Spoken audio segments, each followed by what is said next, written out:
Well, look, I think Tim gave a fantastic speech. Tim is a good friend, and he understands the miracle of opportunity that is America. That there's no nation in the history of the world that has enabled so many people to start with nothing and achieve the American dream. That's why Tim's a conservative. That's why I'm a conservative. And, and I think it was particularly important that Tim made the point, which is right, that America is not a racist country. And in fact, we have an incredible legacy of fighting for the equal rights of all. It hasn't been a perfect journey, but no journey is. And we're moving towards a more perfect union. And I think Tim articulated that beautifully. Twitter, on the other hand, listen, the left is intolerant. The left believes in cancel culture, and there are few things that enrage the left more than minorities that don't sit down and shut up and obey. And they get very angry at African Americans like Tim, who dare to be a conservative. They get very angry at Hispanics like me, who dare to be a conservative, because their view is that especially minorities, you either agree with their leftist orthodoxy or you are a traitor. And so the nastiness of the racial slur, unfortunately, that is a recurring feature of the left. I do a podcast every week called Verdict with Ted Cruz. I had Tim as a guest on my podcast, and he played voicemails that he gets on his phone from leftists screaming and cursing and N-word, and that kind of nastiness and hate has no place, and yet it features prominently on the left. Welcome to Speak the Truth. Today is Sunday. I want to introduce our host. He is a 2020 NABJ, National Association of Black Journalists Pioneer Award winner. He is a walking 365-day history fact, Black history fact, Mr. Harold Bell. Thank you, Gary. Thank you. Welcome, everybody, to Speak the Truth. And of course, introducing my panel, the ones that are here with us today. Of course, CJ, our youngest panel of all, a guy who's all things politics and all things sports. He is also a contributor to BlackMenInAmerica.com. He has his own rock and roll band. CJ is a man on the move. And we have with his partner in crime, his father, of course, Gary Johnson. Gary is, of course, the CEO and founder of BlackMenInAmerica.com. Has been doing a great job with that. That website is ranked number in the top 10 in Black websites, over 500 on the internet. So that is a hell of an accomplishment, man, for a guy who's been working by himself, really. So I want to welcome everybody to Speak the Truth. I know we got Jacques here today. We got Sidney Davis, and Gary's going to introduce us to a special guest that he brought in. But let me say this first. Also today's show is about the first 100 days of Joe Biden, President Joe Biden. Also, looked like a person that stole the show the other night after Joe Biden's speech was Republican Tim Scott out of South Carolina. And one of the things that helped him steal the show was that he included in his rebuttal that America is not a racist country. Well, guess who followed him suit? Was our first Black vice president female of the United States, Kamala Harris. She said similarly the same thing. And following her was John Clyburn out of South Carolina. They all saying the same thing.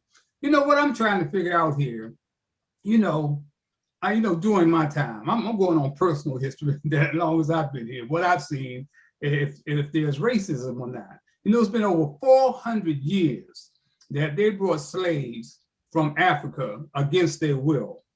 We built this country, or we helped build this country, whichever way you want to take that. And they promised us in 1865, 40 acres and a mule. We never got them. When we tried to pull ourselves up by our bootstraps with Black Wall Street, what did they do? They bombed us, they lynched us, they shot us dead in the street because of jealousy of white folks. Now, in 1968, President Lyndon Baines Johnson. It was he couldn't figure out, well, why all these blacks are rioting in the streets all over this country. So he brought in some of his white boys and say, look, man, I want you guys to go out into the community and go among these blacks and find out what is the problem. So it was called the Kerner Report, if y'all remember. Well, those white boys went out and they went into the ghettos. They went wherever they needed to be. So when they came back to make the report to Lyndon Baines Johnson, it read, we are headed for two different societies, one black and one white. Here it is in 2021. Now, a white man in 2021, he earns twice as much as a black man. You know what I'm saying? Now you talk about an even playing field, there's no even playing field. And you have to look no further than the NBA, NFL, Major League Baseball, and National Hockey League. 99% of the owners are all white. And then they kick us in the face and in the stomach. They bring in a guy, where is he from? Pakistan. Pakistan. He never ran a pass route, ain't never threw a football, and they make him an owner. Then if they make things worse, it get worse. They brought in an Asian woman and made her an owner in the NFL.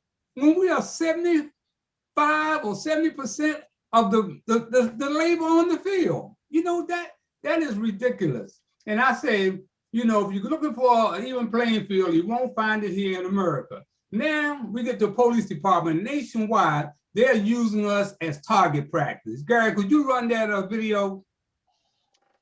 Sure can. Let's do it. They're using us as target practice. Watch what? Hang on here.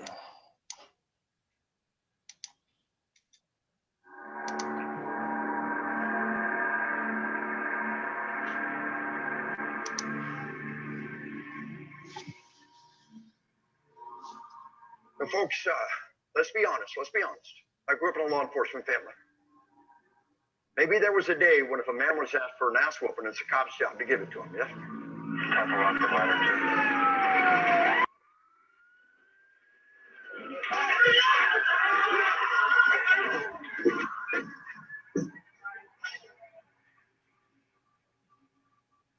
Well, that day is gone. If it ever existed, it's gone today.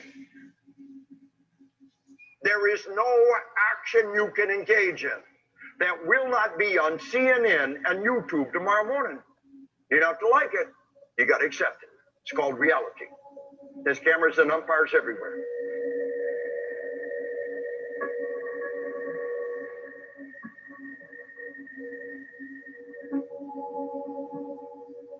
What we want in a modern in our army is we want to turn violence on and off like a faucet. Now, you make the point that while killing may be an inherent taboo, it's something that can be learned. The only way you make a frightened person act in a certain way is to drill it, to make it a conditioned response. Conditioned response. As soon as you see the enemy, right, you kill.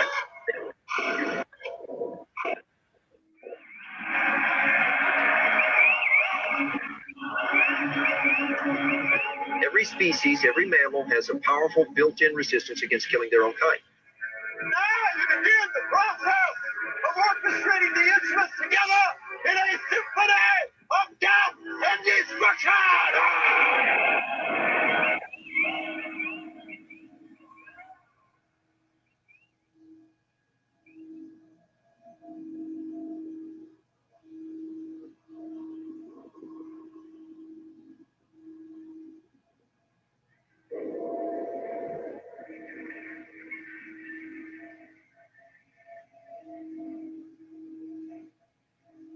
Once you've made the decision to take a human life, you're a transformed creature, you're a predator.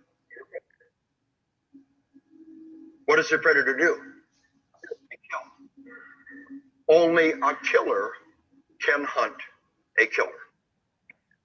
Are you emotionally, spiritually, psychologically prepared to snuff out a human life in defense of innocent lives? If you can't make that decision, you need to find another job.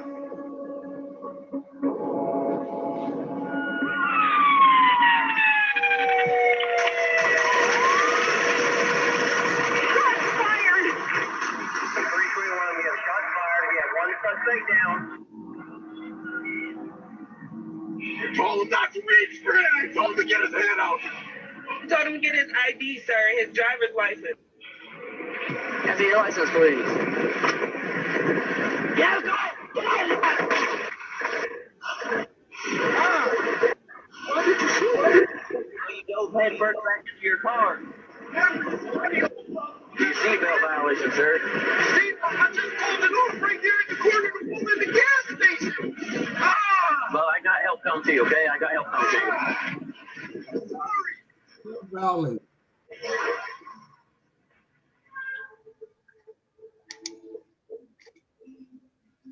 Wow. Well, you know, here we go again. But still, you know, this was 25 years ago. This training film came out 25 years ago.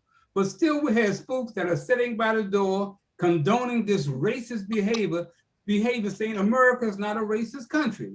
My question to you, who are you going to believe, the truth or your lying eyes? Now, saying all that, I know that every black face I see is surely not my brother, and every white face is not my enemy. Welcome to Speak the Truth. Gary, thanks so much for finding that video.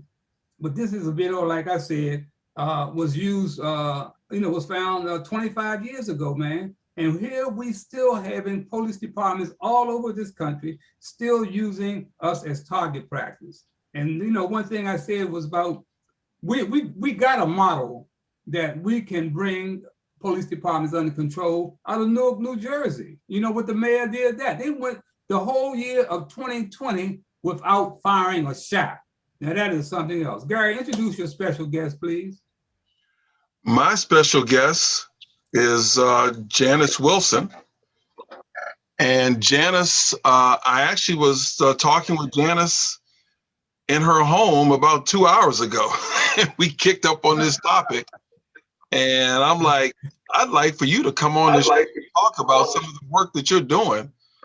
So I see Janice kind of moving to one spot, but Janice, if you could just kind of tell us what you're doing and more so about what's going on in La Plata with the police department. All right. Hey, everybody. Hey, Janice. Yeah, thanks for inviting me. Yes, I live in Charles County. And La Plata is a town in Charles County. And I work closely with the La Plata Police Department. In fact, they have invited me in to help with the selection of promotion of police officers for the La Plata Police. I've done training for them, diversity training and inclusion training. But one thing I wanted to talk about and to share with you is the chief, Carl Schinner. He spent many years with the Greenbelt Police Department. And I don't know if you guys are aware, but Greenbelt has some of the highest crime. It's a high crime area. So he gets it. He understands diversity, he understands inclusion.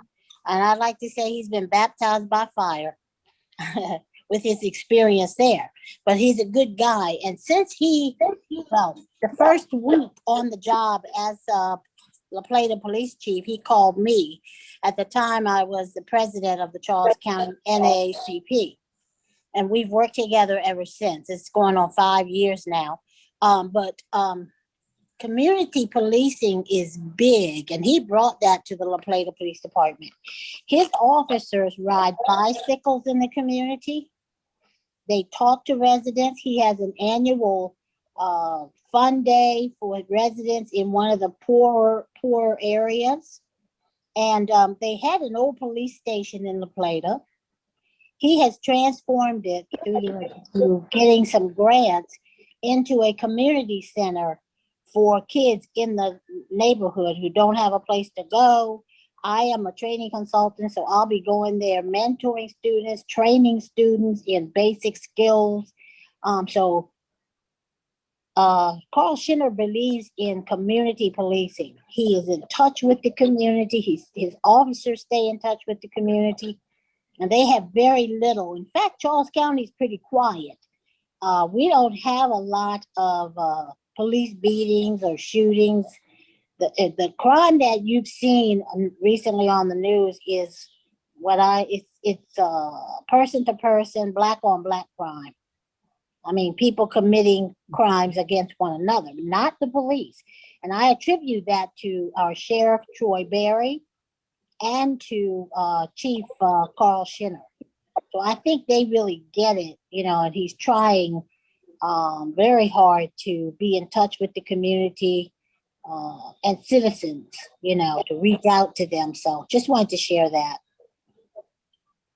That's great. That's great information, Janice. Just yesterday, what you're talking about, Sydney ran into a situation where a young child was shot, and over in Paradise, where I was a roving leader, where I used to hang out with a friend of mine named Tom Johnson. We used to hang in that area, but it's like a hole in the wall. And Sydney just happened to be in place when it happened. So Sydney is standing around, as he told me, and he's looking, trying to find out what's happening. And the lady that comes up to represent the mayor's office is a white girl.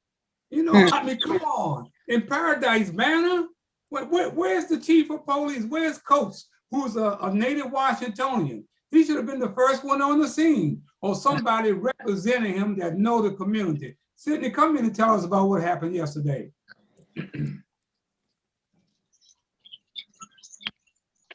Primarily, what I have specific reference to is a shooting that took place in Northeast Washington on Hayes Street, 3400 block of Hayes Street, Northeast. You see about 15 cars, police cars running up into this area, police dogs and whatnot. And while some of the people were coming out, I asked the question, was any police shot? They said no. They said that a young girl had been shot up there. And so they blocked the streets off. But when I see the reporters, I got his name in my phone, I'm asking them questions about the area itself, how they're going to investigate, what will be the news. So we got into an exchange, and the police was there. I said to him, how do we change the image? How is the image going to be changed in terms of this violence in the urban community, in the black community, in these particular houses over here? So they've already been designated and set around this particular facility for suspecting anything to jump off where they could go in. Now that may be true, but I have here, I took a picture in Model Heights yesterday of 12 police with about 5 or 6 cars, and they were gathering there having a conversation. And I'm saying to you that the evidence is based upon we having to witness and see these killings in these black communities. Now you find 10 officers, about 8 cars right here, and they're talking about a strategy. I can't determine what they're talking about, but they're in an area that's a shopping mall area where there's always an exchange of black people going back. You got the Giant, you got liquor stores, you got several things, but the pandemic is not, Macy's is closed down. But the fact that they're on a parking lot, 10 of them in 5, 6 different cars, they're talking about a strategy. And during this time of day, on different shifts, the evidence reveals that youngsters are being shot in different shifts. Like from 7:30 to 4, you don't find too many killings taking place in communities. On the shift between 4 to 12 is where you find the most killings taking place. On the shift of 12 to 8, 12 in the morning to 8 in the morning, you you find that there's evidence to reveal that multiple shootings are taking place. And it's a complexity of individuals against individuals in Black communities, but you have it to be metastasized when you have police shooting folk down. Now, what is the response? What is the resolve for having police? Now, Sister Girl says that she has police attending her meetings. So there's an exchange here. There's an exchange that brings about some comfort of how the police are going to begin to police these Black communities. We don't see any evidence to say that they have connections with communities where this violence is taking place. So it's a problem there that has to be addressed. Now, you talked about this man Tim Scott, and Tim Scott made himself equivocally clear in some of his legislation, because he came to the Congress in 2013, and then subsequently he retained his seat in a special election in 2014 and was elected to a full term in 2016. But his signature legislation was on opportunity zones in distress areas. So my point is that in Baltimore and other cities where there's distress and violence going on with families and communities, I don't see where there has been our legislative body in these various communities where violence is taking place, that they have begun to specifically hone in on resources that can help to reduce the level of violence in these communities. So the discussion is not taking place, even though he introduced the bill and it's entitled or focused on distressed communities in Black and poverty-stricken areas. I don't see that being discussed, particularly in Prince George County. And so while working with the connected and working with the National Action Network in Prince George County, that is going to be a primary concern that we're going to be discussing and bringing the individuals from Virginia Police Department, from Maryland Police Department, DC Police Department, honing in on what that really means to reduce violence in urban communities where people don't have jobs, they don't have the opportunity to have job training. So there's a lot of things absent, and it reflects upon the 60s, and it's a revolving piece. Jails are being filled up, people are coming back, there's no relief. So okay, so they hold that point right there. I want to get back to Janice. You was talking about bringing them to the table. That was what Ovita Sims last week, who was the president of the NAACP in Columbia, South Carolina. She said that's one thing they were doing. They were bringing the chief of police, the sheriff, to the meeting table once a month. And these guys were also card-carrying members of the NAACP, and they were white. And I'm listening to Janice. Evidently, they're trying to bring that same type of mentality in of course, Charles County. Janice, are you guys meeting? Do you guys meet regularly? You mean the NAACP or? Yes, I meet regularly with the chief of police in La Plata, the town, and Troy Berry, who is the sheriff for all of Charles County. I have his text. I can text or call Troy anytime, and we chat.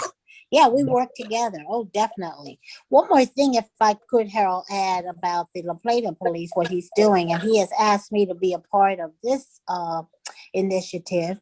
They are looking into training their officers in dealing with those with mental illnesses. We've seen in the news where so many people who have mental illness and the police, they're being shot, they're being misunderstood. And so we're going to be working on that as well to try to get police trained so that they can recognize somehow someone who is in distress and they're not violent, they're not understanding. The police will have to learn how to kind of be quiet, listen more, to deal with people with mental illness. So I wanted to share that. But yeah, I am in close partnership with the police here in Charles County. I've also trained the police, and I know that I submitted legislation years back for de-escalation training for the police here in Charles County. And the legislation didn't go through, Annapolis or anything, but Sheriff Troy Berry did bring in a contractor to train all of his officers, and I was invited to attend that training. So they have had de-escalation training. But I think the whole problem is the training for police officers. I'm not a police officer. Is it updated? That training is not working, obviously. Well, they need more. They really need social emotional training so that they can better understand the community that they serve. Right. Okay, Charles. Charles is one of the founders of the John H. Lewis chapter here in Prince George's County. Charles, what you've heard, what is your observation of what's going on? You heard Ovita Sims last week and how they bring, the police to the table. And that's the same thing that Janice is saying. They're bringing them to the table where they can look them in the eye and find out exactly what's going on. Okay, Charles. I think my observation, and I'm glad you brought the point about South Carolina. It's been my observation that, and Janice resonates this point, is the police chief or the police person that's in the decision-making position has a predisposition to want to be a part of the community. Our own observation, she said that this person came down there and he said that he was about community control and deal with the police. So therefore, he immediately went out and looked for somebody that he could look to in the community. All right. In South Carolina, we know for a fact that this is not something that happened overnight, because we know South Carolina. But what happened was they found somebody that was like-minded that wanted to be a part of the community. This is a disconnect we have in PG County in particular. We made the observation that the chief of police was got, no attempt was it made to have him vetted by the community. To get the community to come in and say, he should have came in and say, let me meet with the community. Set up a series of community forums to meet with the community, to let the community know what he's doing. So that falls back on who hired him. Right. Because the person that hired you don't have respect about the community, then they ain't gonna hire nobody from that point. So as John R. Lewis National Action Network, our position, within our 10-point platform, is to engage the conversation about the police. Our methodology is to hold a series of activities to educate the community. We identified the municipalities that we was going to target and determine the relationship between the police and the municipalities. Because we know in certain municipalities, the police is like a little bit more blatant, a little bit more brazen than they are in other municipalities. The ones that in the municipalities where you have, what Sydney just described, a paradise type environment, they're more active in them communities in a hostile manner. So we want to identify them and then bring them to the table under the auspices of having whoever runs that municipality set that up and have that conversation with the community. Because as long as when you got the conversation with the community, as Janice was just saying, she's a conduit between the community and the police. The police trust her to educate the community. The community being educated, she always say they being trained in de-escalation. We know the police in the urban area not being trained in de-escalation. So that's our position. Our position is to try to get systematically get conversation with those people that's responsible for hiring these people and the community. Okay. Jacques, come on in, Jacques. Only thing I can add to that is that, again, repeating myself from last week, is that a lot of these politicians and people, chief executives, get too comfortable and insulated because of the amount of money that is being thrown at them. And, they no longer think that their feces stink.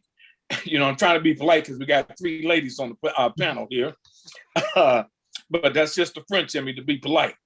But I do believe that there's some progress is being made, and then other times it seems like we're being thrown back 40, 50 years. And, when you have people like Kamala Harris and all these Black women, especially, was just so up in arms about her, promoting her sorority and, wanting to, wear chucks and posting all these pictures. And then as soon as she get in office and get elected, what does she say? There's no more racism. I mean, it's easy for her to say that.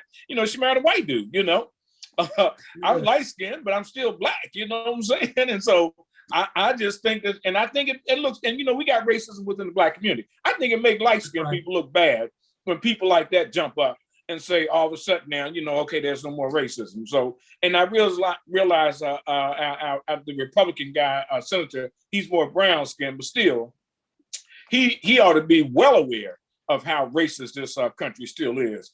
So I'll just say that and be quiet. Okay, CJ, come on in, CJ. Yeah, it's rough trying to look at Tim Scott. He was crying because people were calling him the N-word allegedly, but I think it was a C-word or, more of an Uncle Tom that, he was being called, and for good reason. He is the token Senate Black Republican, the one. He's their one Black guy that they trot out when they need a Black guy to look less racist. That's why he's there. That's his purpose. So I wouldn't really take anything that Tim Scott says seriously. And I mean, Kamala Harris it's not really surprising with the whole America's not a racist country. I mean, I'm not surprised. She'll in one breath talk about systematic racism and in the next breath make a statement like that. So it's similar to why she didn't do very well in her own presidential campaign and why people didn't trust her and why her word has been slippery. She has a history of talking on both sides of her mouth on issues, taking both positions. And that's why nobody really believes a lot of what she says, similar to the marijuana. She said where she's for legalizing marijuana. Then I think 2 or 3 weeks ago, she said the Biden administration is too busy to legalize marijuana. So it's like, okay, well, you're too busy, but they have time to try to ban menthol cigarettes and they have time to do a bunch of other minor things. So that just goes back to why people don't trust politicians, why people don't like politicians, and why a grifter like Donald Trump was able to fool so many people by saying, hey, your politicians suck and they're all lying to you. Because, I mean, there's some truth in that. Gary? Gary Johnson. Yeah, I don't know what's in the water that Tim Scott's drinking, but man, I can't say much more than what CJ said about Tim Scott, about his purpose. He's their guy. And I think he appears to be comfortable with being their guy. Same thing with some of the other folks that I think are misguided. There's clearly still racism in America, and you're not less Black or less white or less anything if you say it. It's the fact, and until we can come to grips with that, we're going to be spinning around doing the same things. But I mean, really, it's almost not even, it's hard to even talk about this because it's so obvious what you see, particularly the systemic portion of it. So let me yield my time to some others. I see we have Sharon who joined us, and Sharon has a 20-year-old Black son. Maggie's here. So let me yield my time, Mr. Speaker. Well, bring them on in, Gary. Come on, Sharon. We'll save Maggie because Maggie's Sharon will get on base and then Maggie will drive the run home. Okay, well, I just know that I could not watch the video of the 20-year-old who was killed by the police for the very reason that Gary just said. I have a 20-year-old son. He has been stopped twice now in Prince George's County by the police. Once because he reached over for his cell phone. They stopped him, gave him a ticket. The second time he was stopped, he was pulled over and he was told that the little light that illuminates your tags on your license plate tag was out. So I took the car up to the mechanic to say, do you have this little bulb to, fix this problem? And they said, we've checked all of your lights, ma'am, and you don't have any lights that are out. Oh. So, you know, he didn't get a ticket that night, but he did get stopped. And something that small could have cost my child his life if he had done something that the police perceived to be wrong, or if he had been with his friends and they determined that they were a threat. I mean, just that situation just, I mean, it just hit my heart so hard that, and that's been the history of Prince George's County. The story is not new. I remember these stories from when I was in high school. And my sister became a Prince George's County police officer and left the force because she did not trust her brother officers. And that set a whole lot. So yeah, we've got work to do in the community when it comes to policing. And yeah, that's all I have to say on that. I mean, it still scares me. I mean, it makes me emotional thinking about that. To be scared. Maggie, how you doing, Maggie? You all have hit on so many things that I, you know, to me, it's kind of like the old saying, charity begins at home. And it's like, if we start taking care of our homes within our homes and what goes out from there and what we learn from there, then we go to the local. And just what Janice is doing right now, you have to open the dialogue. I don't care where you are or who you are, the dialogue has to be opened between the minority people who are within a community and the police. That's just it, plain and simple, as far as I'm concerned. You know, it's like you hit on a few things, Jacques. I'm married to a white man who's also a former police officer in Baltimore City for 35 and a half years. Not every police officer is a bad police officer. Not every white man is a bad man. I mean, because my husband and I are getting ready to celebrate 37 years together. So we've walked this for a long time. But at the same time, I know I'm not stupid because I was raised by parents who kept me aware. My dad, when he passed away, he was state treasurer of the NAACP for the state of Kansas. Our summer vacations were spent going to the conventions of the NAACP. Black literature was in our home. Be aware.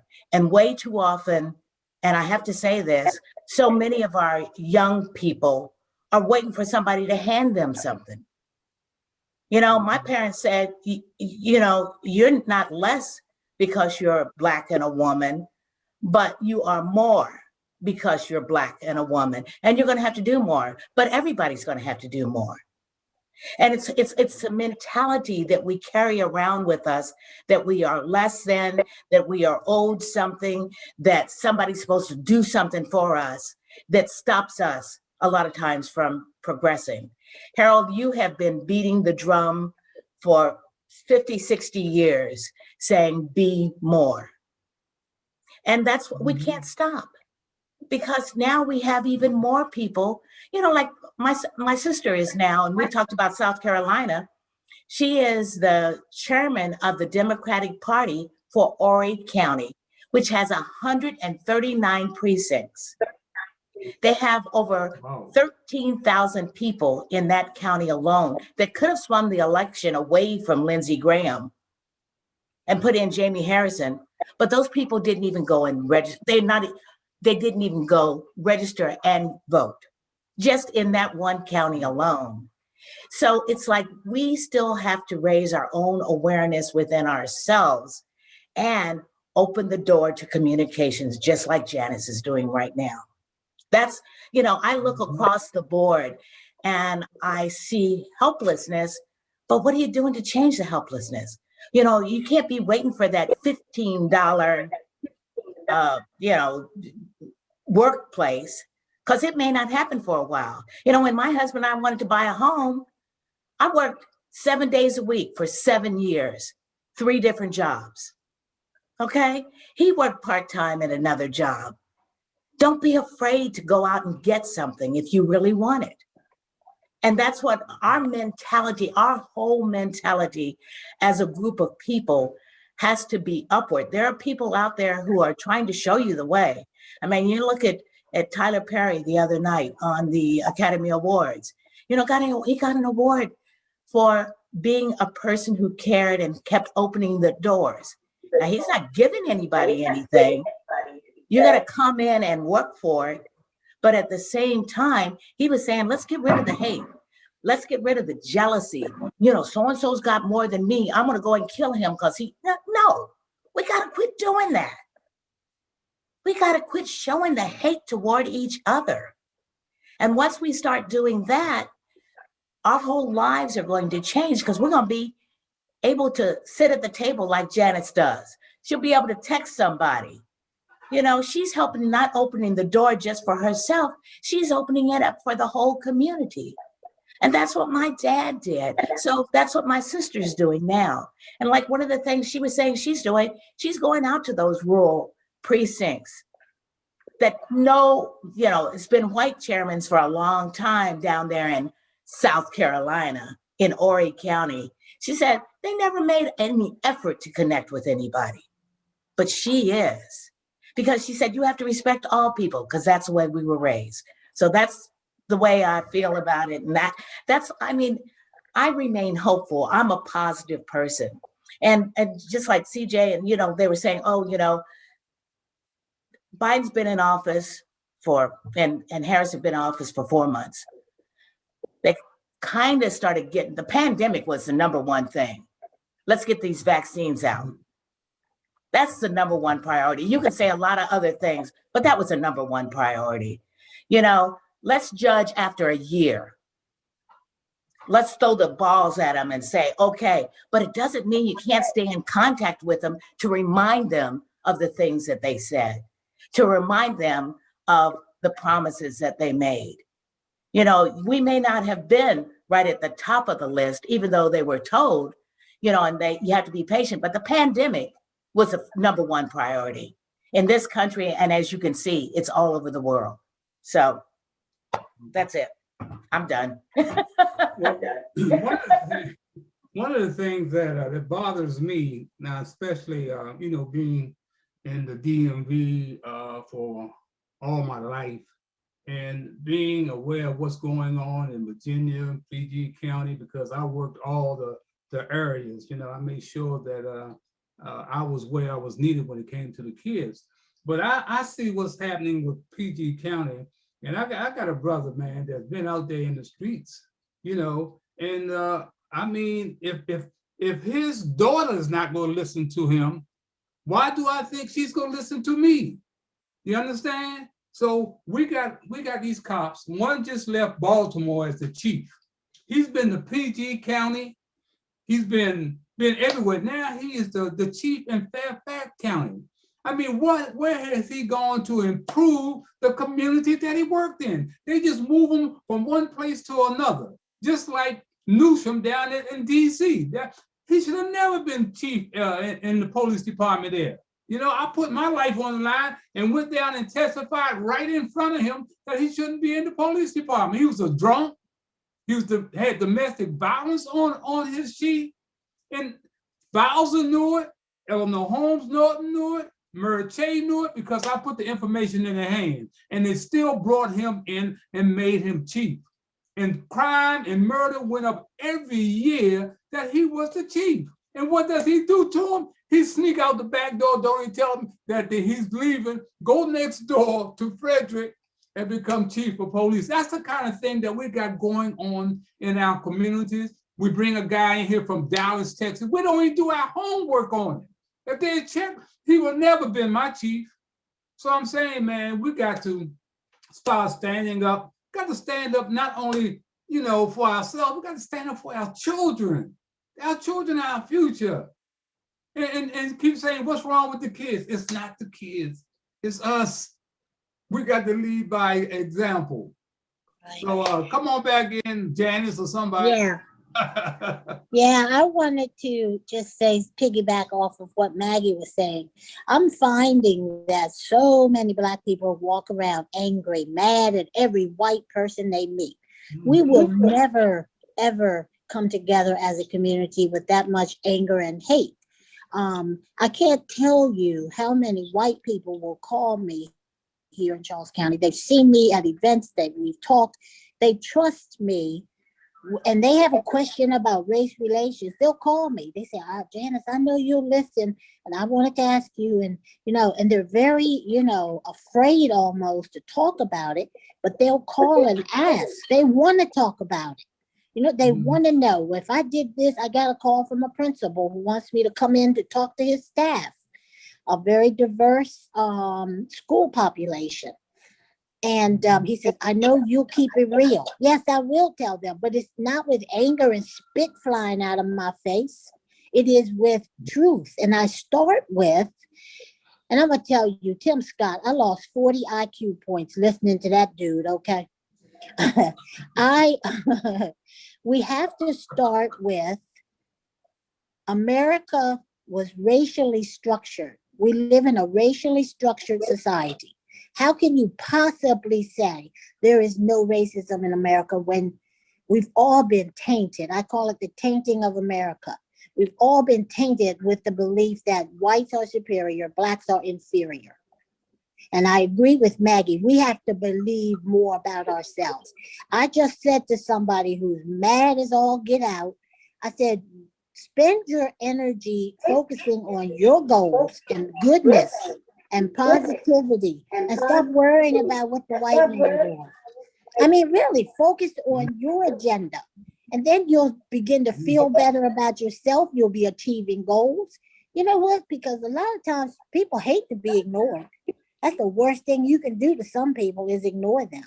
And so that's how I operate. And I keep it real with people when I do training. But again, well, Gary knows what kind of trainer I am, because we trained together for years. But you don't have to speak in anger. You're never going to get across. You're never going to come to a common ground, with anger in your heart. Now, when I operate this way, I have to tell you, I think it was one of the gentlemen, Javier, I believe, is that his name? I don't know. You talking about Jacques Chevalier, right? Yeah. Je m'appelle Jacques Chevalier. Okay. Well, no, when I operate that way, I've had Black people tell me that I'm privileged, okay? Because of the color of my skin. See, we got to stop that as a community. Stop it. I'm just as Black as you are. But anyway, that's all I wanted to say. We've got work to do. Come on back. We got work. Sydney, I know you got something to add here. Hey, look, hey, Harold. Yeah. You sent me some information with reference to Dion Joseph. Right. And Dion Joseph was a police officer in California. Right. And he'd been on the force 24 years. Right, that's right. And he had a pretty good relationship with the community, so he says. Right. So he thought it was meaningful and healthy to attack LeBron James, because LeBron James had made a statement with regard to police brutality. And so the point is that people have been educated, non-educated, and they take their education and place it where they think it needs to be placed. He could have very well called LeBron James rather than exposing to try to get points in the media for attacking LeBron James. LeBron James has done some beautiful, wonderful things in the community where he put his school for the interest of educating young people. I don't see that the police take that kind of interest. At one time, you had police boys clubs. Police boys clubs are not functioning in the interest of the community today. So the objectives of community policing has lost. You had police who were boxing coaches, who were basketball coaches, who were in schools, who changed the complexion of the relationship, that even that they knew that they were operating in a racist society, but police made a difference in communities because they were more connected, better connected. They had relationships that fostered leadership and mentoring. And young brothers used to go to them for information, even when they knew that the young brothers or sisters did not have a father at home. They would intervene. So you had that kind of specific kind of engagement to remove some of the toxicity. Today, they don't have a plan that say that they are investing in the health for a better community. So it is, again, evidence-based is that while we don't have those things in place to help youngsters to be more elevated in their thinking, you have this disease that's metastasizing and coming against one another. They need a place. The boys clubs of America don't give concentration to African American communities, and then it's from school to jail and from jail to the community. But what they have learned in the community is to devalue one another, not to escalate and promote the health of one another and for the good of the community. And we see that. The civil right, this guy, Tim Scott, was born in 65. So he has no real connection to civil rights. I can't use that as an excuse, but him being born in 65 and the Civil Rights Bill was in 1964. So he was virtually out of the loop for a conscious builder. So they were able to persuade him to come to the other side. And we see the results of that kind of education. He takes a position where he has no reference. LeBron James with this guy up here, this guy don't have a specific reference to the sports industry. So he don't know how to bring LeBron into the community to advance the health of a better community. He attacks him, publicly attacks him. And I'm saying that it was to a detriment because he now said that the ball is in LeBron's court. What ball is in LeBron's court? LeBron's demonstration as a basketball player and his extension to the community, specifically to help young Black African Americans, that's clear. It's on his face. So the demonstration is qualified. And where Janice is talking about having intervention into that community, she's a God sent, because without her, they would not have intervention. So the leadership in the community where she is, as it's a foundation for the rest of the communities to embrace that type of model, so that we may get down to the real core of how we address and police our communities. If they're not involved and they're going to continue to be external to ambush the community with policies that they operate, we don't know their policies. The policies are not transparent. And my belief is that on each one of the shifts, there's a different philosophy for how they address African American community.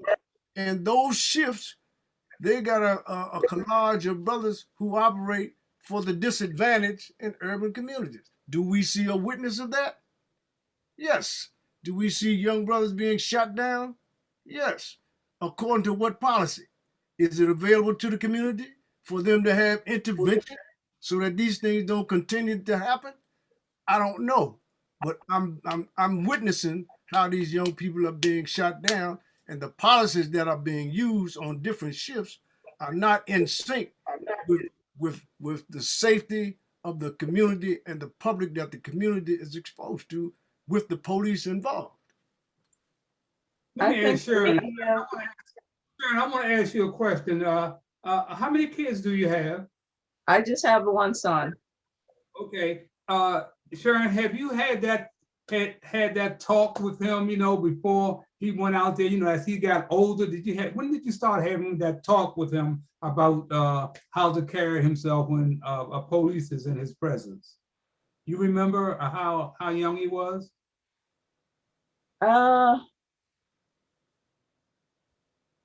Probably when he first got his driver's license, because that's when he was pretty much going to be away from an adult.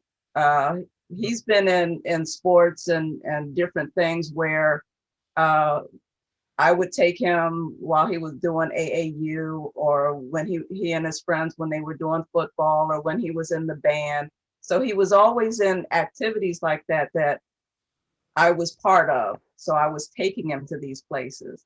Once he got his driver's license and started going to these places on his own, then it was, okay, where are you going? Are you making sure that you're not out late at night coming, you know? That's when we started having the talk. So Okay. yeah, it was as he was coming out of high school. And I know that other people have had the talk earlier with their children, but my solution to that was to keep him involved in things and for me to be involved with him in activities. Okay. So Charles. Go ahead. Who's saying something? Yeah, I think you know, my takeaway from the show today is what Janice said and what the South Carolina congregation said last month is that one, we ought to get whoever is the figurehead in the county, if it's we deal with the municipalities, to get them to have a forum with the police chief to start seeing if they can be identified as somebody that understands the relationship between the police and the community. Because that's what she got. She got somebody that said they came in like that. The South Carolina congregation, they didn't come in like that. The NAACP educated them into that process.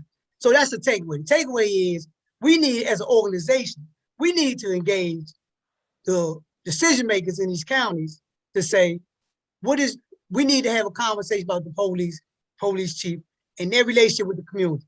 Because as she said the police should turn a police precinct into a community center.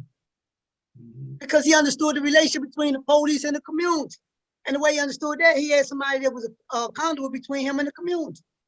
That's what that's at. It's not about trying to like identify or nitpick or put out fires on the police, because we ain't gonna never stop doing that. We gotta come up with some concrete strategy as to have these people at this table, like you said, and have this conversation about this is what the community expects from you.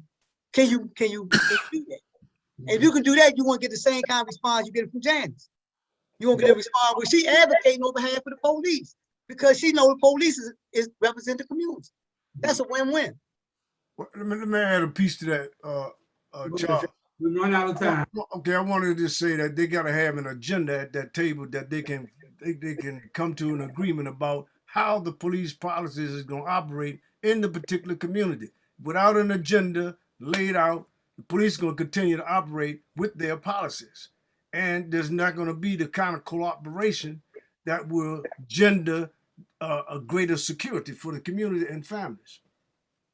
One thing I want to say too is that, you know, this show is like invitation only. And we're getting a lot of play now. People want to come on the show and everything. And if we say something about you on this show, you got equal time. You understand? So Angela Alsbrooks has been invited on the show. Anybody that we talk about, we invite them on the show. Now that's up to them to show up. But we need to keep putting this information out there because you are being heard. Don't think you're not being heard. And we need people. We got to support people like Janice and Sharon with the young people out there, because the young people are really, they don't know which way to go if we're not leading them. You know, I'm afraid every time I go out the street. I don't even like to, you know, I'm from the street. I don't even like to go out after dark now because I don't know what's waiting for me out there. You know, sometimes you don't know who to duck, the thug or the cop, because sometimes they're one of the same. They are one of the same. You got to be very, very careful, man. And it's a shame, man, that we are in this position. A lot of us, you know, have really given out time, and it seems like we're going backwards. But we got to still keep meeting, not being afraid to say what's on our mind if it's going to save our kids. And I just want to say that Janice and Jacques and Sharon, and of course, CJ, I want to bring you back in before we get out of here. I want everybody to just take a minute and wrap up the show. Let's start with CJ. CJ. Yeah, I'm just gonna, from the young person's perspective, of as much as we, many young people would love to pull themselves up by their bootstraps or however you want to frame it. In terms of wanting handouts, I think if a livable wage is a handout, then I guess they want handout. If, healthcare is a handout, then I guess young people want a handout for their tax money, since they do have to pay taxes. And yes, people are working 2 and 3 jobs just like they did back in the day, because there's no choice, because they called minimum wage workers heroes, but they didn't actually raise the minimum wage. It was abandoned. There are people, Joe Biden came out and said healthcare is a human right, but then he also said he would veto universal healthcare if it got to his desk during a pandemic. So, and he talked about pivoting to, well, we'll make, premiums a little bit more affordable. Well, okay, well, if you can't afford your premium, what about your healthcare during a pandemic? And certain issues disproportionately affect the Black community, like the criminal justice reform, legalizing marijuana, which we're disproportionately jailed for, while white business owners are profiting off of it legally, while we're still being jailed for it disproportionately. So there are a lot of issues, even though, we're not going to judge the Biden presidency, before it's done, before his whole term. But without filibuster reform, which he has said he's unwilling to do, there's not much that's going to get done anyway. It's going to be blocked by Republicans. DC statehood just passed in the House. It will be blocked by Joe Manchin.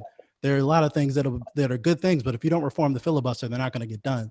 So Joe Biden, hypothetically being for good things, doesn't help the people who voted for him. They voted for him for a reason. If clearing the bar of being better than Donald Trump is the bar of our politics now, then I think that's extremely pessimistic and sad that he lowered the bar of our politics, or we celebrate a president who would veto healthcare during a pandemic, who is not following through on some of the basic things that he could. There's a lot of good he could do in the first 100 days with a swipe of a pen that wouldn't require a huge political battle, like the student loan debt cancellation and things like that. He ran on a public option, didn't do that. So it's not just people wanting handouts, it's people wanting something in return for their votes and their tax money.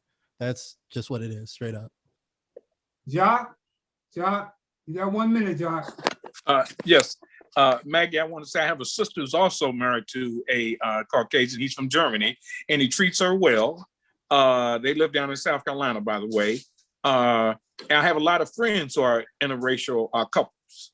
And sometimes people look at me and my wife as being an interracial couple, even though she's Black and I'm light-skinned, people, and with a French name, people, man, what are you, But anyway, so I just wanted to get that in.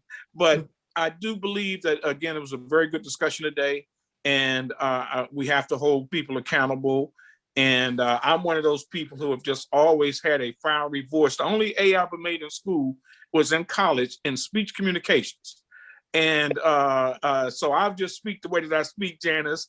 Don't be offended. I speak loud. I speak hard. That's just the way I am. But I'm a very loving guy. I've been with my wife 42 years with the same woman. So with that said, I just wanted to get that in, folks. I'm out. All right, thank you. Sharon, come on in, Sharon. Well, I love this topic, and I hope that we can talk about the media and how the media actually escalates all of these problems that the Black community has by the way they continue to highlight negative aspects of the Black community and not the positive aspects of it. And just how stories are spun. If it's a Black person who gets in trouble, their picture is flashed up there immediately. All the negative images continue to be highlighted in the media. And so I think that they are actually contributing tremendously to the issues that we have in our community. And I would like to see that as a future topic of conversation. No doubt about it. I want to talk about it myself. Sharon, come on back. Janice, where are you, Janice? Janice? One thing that I thought about, in addition to what I've already said, is I think I said this on the last time I was on the show. We don't have to wait to be invited, and we have more power than we know. You can get 3 dedicated people together to go meet with a police chief or police union or what have you, and partner and set up a relationship, ongoing relationship. And one thing I wanted to share too is when I was the president of the NAACP in Charles County, we brought young people in, and we had our youth group do scenarios about dealing with the police. It was a skit that the kids put together about the proper way if you get stopped by the police. It was a short session, but it helped young people in the audience and the police to discuss it, a big conversation.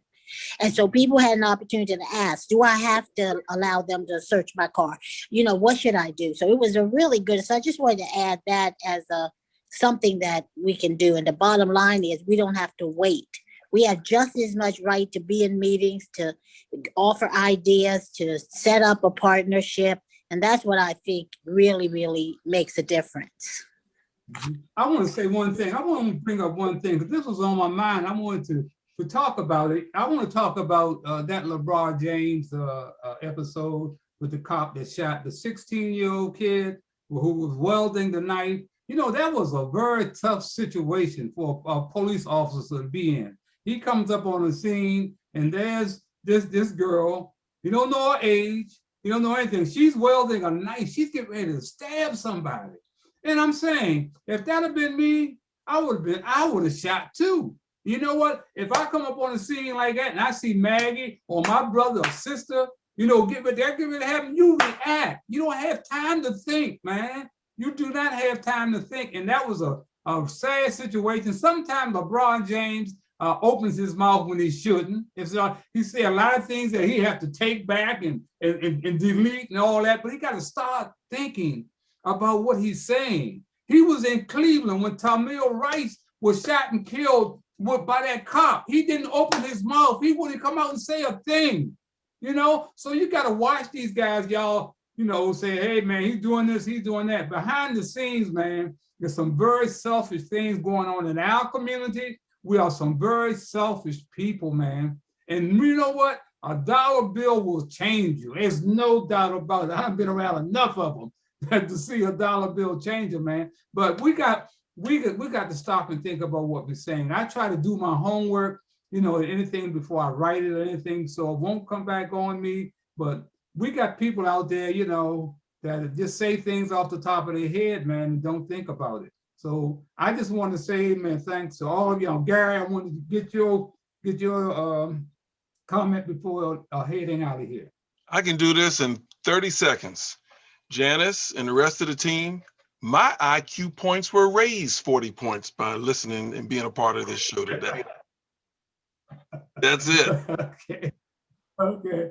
Hey, man, thank all of you. Look, that I can say, it's an invitation open to you on any Sunday. You're not doing anything, come on back in here, because I want people that I think that about what we're trying to do, about bringing about change. And I always say, like I close every week, that if you cannot soar with eagles, if you're hanging out with chickens, have a great day. Be safe, everybody. Bye, everybody. Bye-bye. All right.